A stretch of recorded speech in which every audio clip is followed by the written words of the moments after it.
Mavis.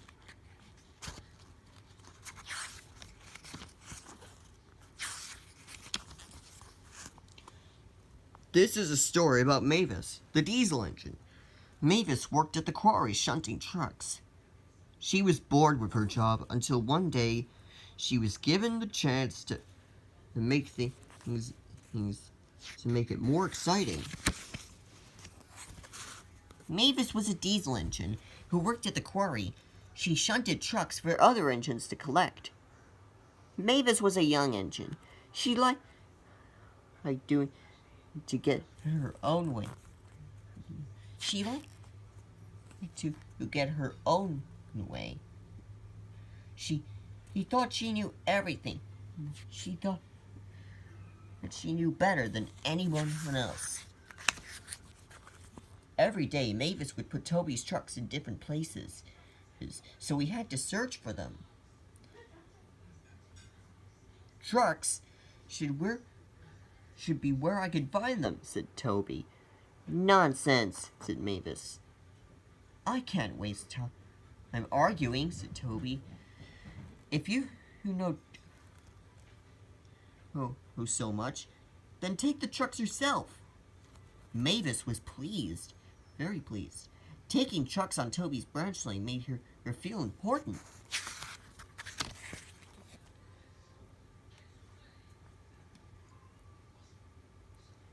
So the next day, Mavis set off along the branch line with Toby's trucks. But the trucks didn't like bossy Mavis. It's Frosty today. Let's play a trick on her, they whispered. Mavis trundled happily along Toby's line. Ahead of her was a level crossing. So she stopped carefully. So, I'm good at this. Yes, I don't need silly old Toby, she laughed. But she didn't know what the trucks were planning.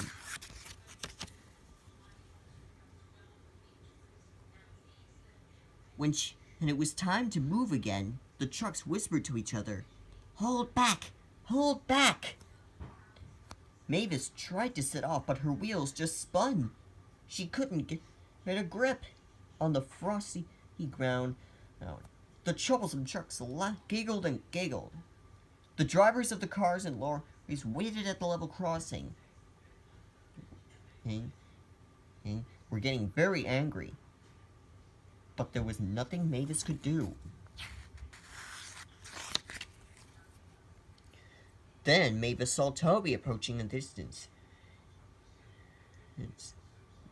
He had come to help. "Having trouble, Mavis?" he smiled. Mavis felt cross and silly. She had boasted to Toby that she knew best. And now she was stuck, and Toby had to rescue her. Toby was coupled to Mavis, and he puffed and slipped, and at long last, he got Mavis and the trucks moving. Mavis hardly helped at all. She didn't even say thank you. When Mavis got back to the quarry, Sir Topham Hatt was very cross with her. "You are a really naughty engine," he said. "You will stay here in future." Mavis felt angry. She thought the quarry was boring. She wished she could go on Toby's branch line again. Soon, spring arrived at Sodor. It was a very busy time at the quarry. Every day, Mavis got the trucks ready for Toby, but he was never allowed to take them along Toby's branch line. Then one day, Mavis had an idea. She said to the trucks, "When we get to the beginning of Toby's line, please, will you bump me until then, I'll be in the line whether he likes it or not." "Yes, yes, yes," giggled the trucks.